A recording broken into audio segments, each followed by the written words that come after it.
High, welcome back to Pranjali's kitchen. Today's recipe chhola masala. 2 चमचे तेल कढईत टाकून खोबरं भाजून घ्यायचं. खोबरं भाजून झाल्यावर 2 कांदे टाकायचे, तेही छान भाजून घ्यायचे.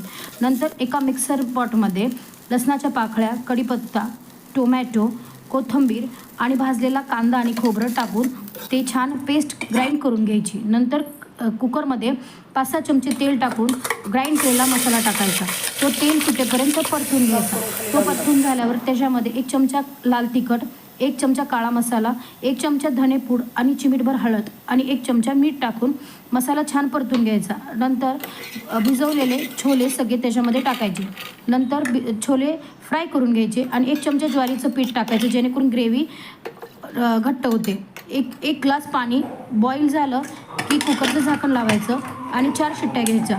4 शिट्ट्या झाल्या आपली chhola masala ready. Please do like, share, subscribe Pranjali's kitchen. Thank you.